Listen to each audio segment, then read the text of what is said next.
You all asked for them, so you're getting them. Don't say I haven't done you all any favors. So these are two of the most elusive Sonic characters in the entire franchise. Mighty the Armadillo and Ray the Flying Squirrel. With such a limited presence in Sonic media, I had to stick these two in one video. So welcome to the TheMentok channel, my children. This segment is known as Origin Oracle, a dive into your favorite video game characters and series to give a little twist on those origin stories. So without further ado, let's talk about Mighty and Ray. Both Mighty and Ray first appeared in a little title known as Sega Sonic the Hedgehog, an arcade game that dropped back in 1993. It starred our favorite hedgehog alongside Mighty and Ray after they were captured by Dr. Eggman and whisked away to his prison island, where they all have to avoid killer traps and tribulations to successfully escape with their lives. Can I just take a second to point out how Sonic can't outrun Eggman's machine here before getting captured? Like, Eggman, you had him. Why doesn't you just use this thing again? 1 minute later.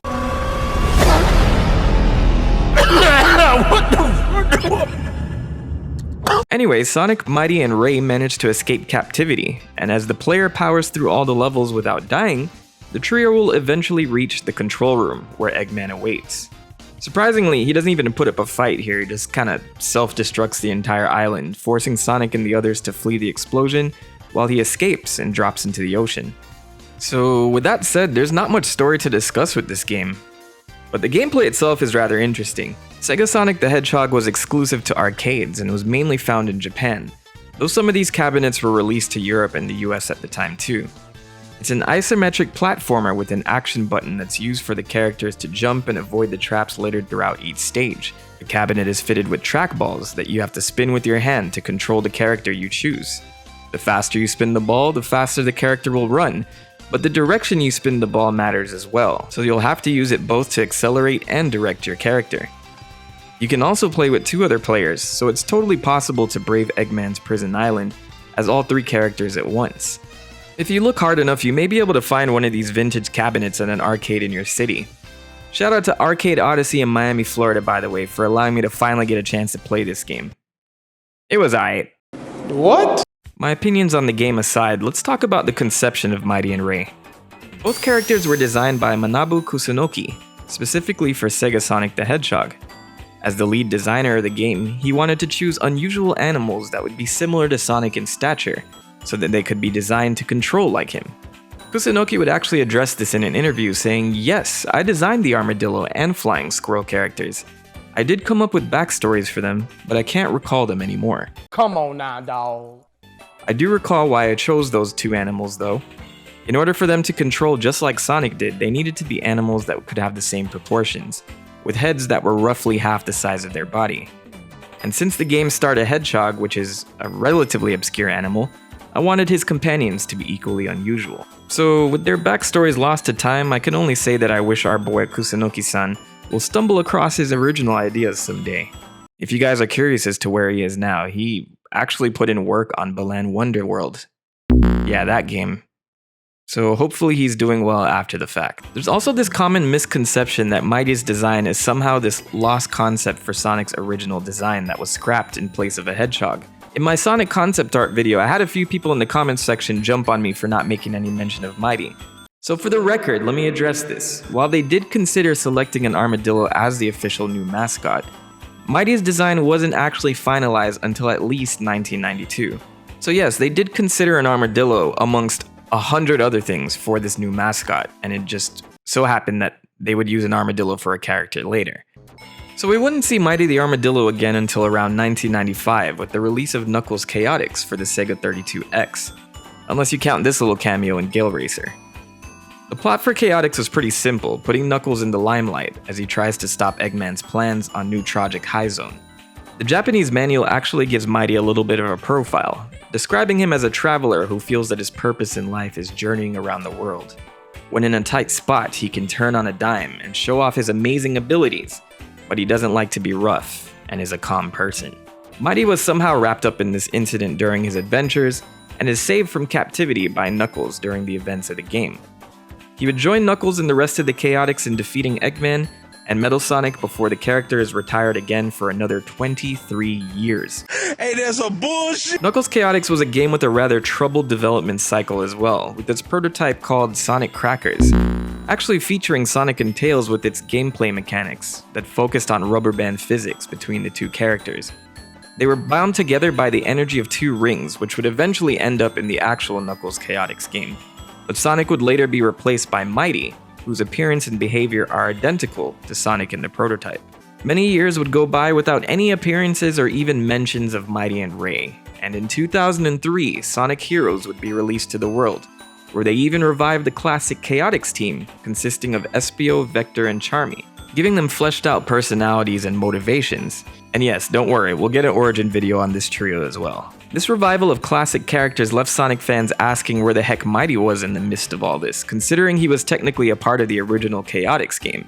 It would later be revealed that Mighty, Ray, and Metal Sonic were actually considered to be a playable team, included in the early planning stages of Sonic Heroes. Yo, honestly, I would have loved to have seen what that version of the game would have entailed, especially since Metal Sonic serves as the game's primary antagonist. I wonder if that twist would have been intact in that version of the game. So after they missed their chance in Sonic Heroes, there was even more silence, until Sonic Generations shook up the fandom with one cameo that got people talking about these characters once again.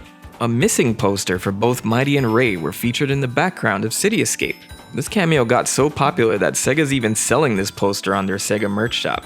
I know this because I have a copy right behind me as we speak. But this would only show that the Sonic fandom wanted Mighty back in some form or fashion.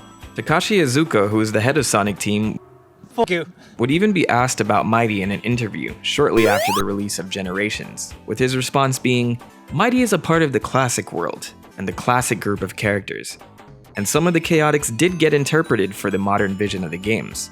However, Mighty still exists in the classic world, so maybe we'll see him in the future in some classic iteration."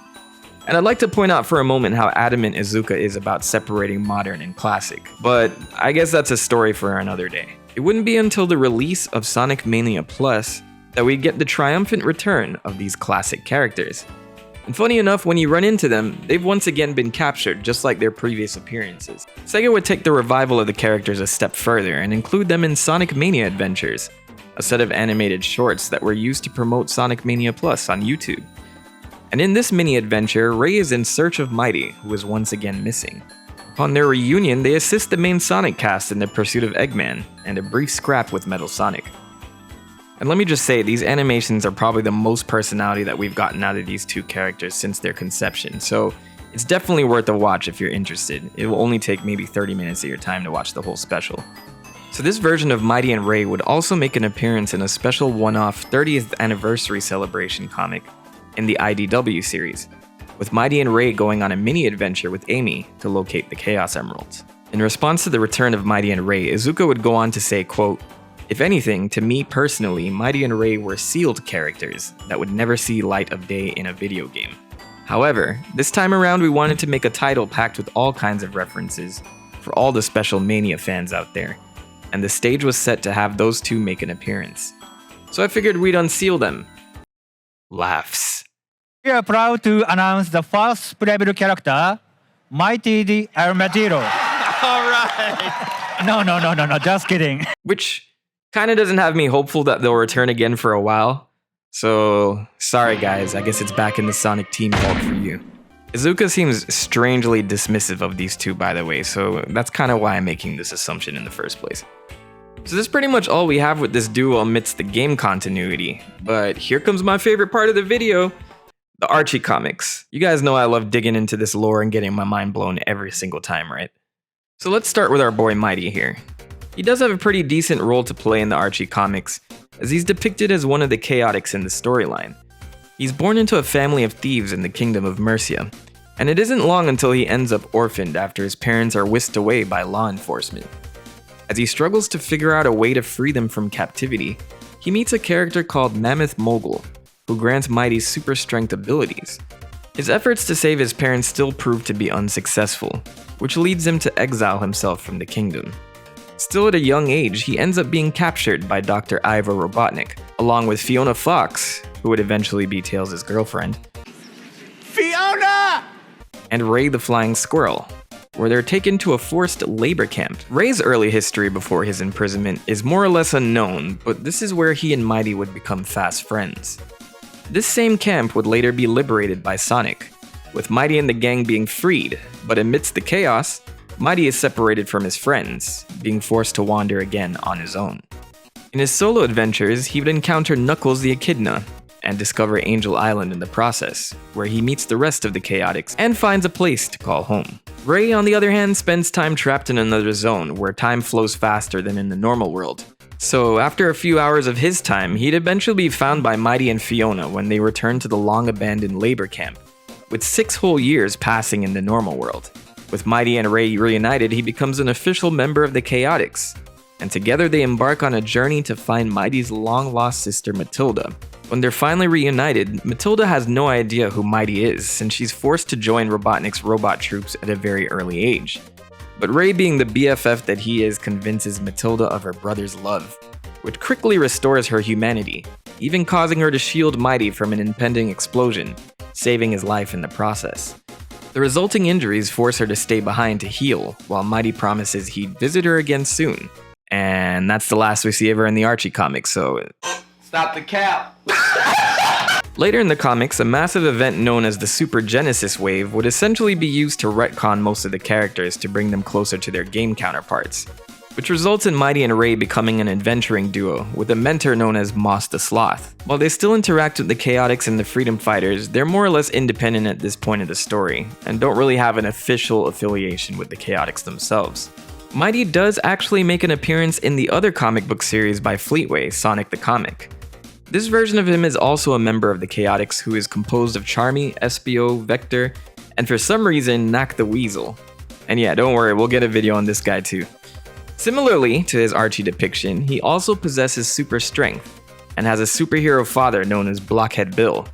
And I must say I love how so many of the Sonic characters have parents running around in most of the comic publications. So there you have it, the full origins of Mighty and Ray until Sega tells us otherwise. If you guys have any other interesting facts that I may have missed, go ahead and leave them in the comments below, because Mighty and Ray definitely need some of the love. And if you enjoyed this video, please give the like button a nice homing attack, because this wouldn't be a YouTube video if I didn't ask. And let's see some comments below for any game series or characters you'd like to see get the Origin Oracle treatment next. So until next time, my children, be safe.